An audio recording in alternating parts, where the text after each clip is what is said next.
समृद्धी महामार्गावर आरटीओच्या कारवाईवर नाराज झालेल्या कंटेनर चालकाने चक्क मुंबईच्या दिशेने जाणाऱ्या लेनवर कंटेनर आडवा लावल्याची घटना रविवारी दुपारी घडली। या प्रकारामुळे मुंबईकडे जाणारी वाहतूक तब्बल 1 तास पूर्णपणे ठप्प झाली। परिणामी महामार्गावर वाहनांच्या लांबच लांब रांगा लागून प्रवाशांना मोठ्या वाहतूक कोंडीचा सामना करावा लागला। मिळालेल्या माहितीनुसार HR55BA 8544 क्रमांकाचा कंटेनर नागपूरहून मुंबईच्या दिशेने जात होता।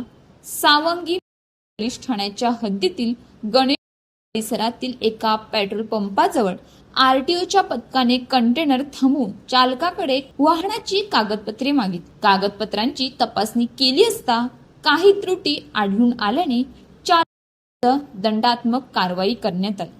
या कारवाई दरम्यान आरटीओच्या पथकाने वाहनांची कागदपत्रे आपल्यासोबत नेल्याचे चालकांचे म्हणणे असल्याचे समोर आले आहे।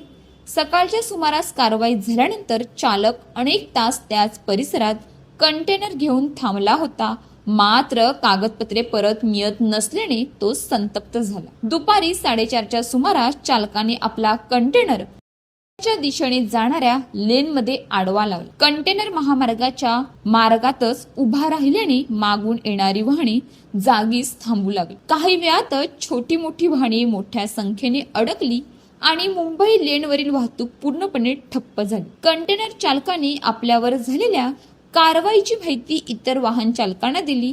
त्यानंतर काही वाहन चालकांनी त्याला पाठिंबा दर्शवल्याने परिस्थिती आणखी गंभीर झाली। या प्रकारामुळे समृद्धी महामार्गावर वाहनांच्या रांगा वाढत गेल्या आणि त्या एलाकेली इंटरचेंज पर्यंत पोहोचल्याचे प्रत्यक्षदर्शींनी सांगितले। घटनेची माहिती मिळताच महामार्ग तसेच सावंगी मेघे पोलिसांचे पथक तातडीने घटनास्थळी दाखल झाले, मात्र पोलीस घटनास्थळी पोहोचेपर्यंत कंटेनर चालक तेथून निघून गेला होता। पोलिसांनी महामार्गावरील आडवा उभा असलेला कंटेनर बाजूला करून वाहतूक सुरळीत केली। दरम्यान या प्रकारामुळे समृद्धी महामार्गावरून मुंबईच्या दिशेने प्रवास करणाऱ्या वाहन चालकांना सुमारे 1 तास वाहतूक कोंडीचा त्रास सहन करावा लागला। अचानक वाहतूक ठप्प झाल्याने अनेक वाहन चालकांना नियोजित वेळेत पुढील प्रवास करता आला नाही। अशाच ताज्या बातम्यांसाठी आमच्या न्यूज पोलीस रिपोर्टर चॅनलला लगेच सबस्क्राईब करा आणि बेल आयकॉन दाबायला विसरू नका।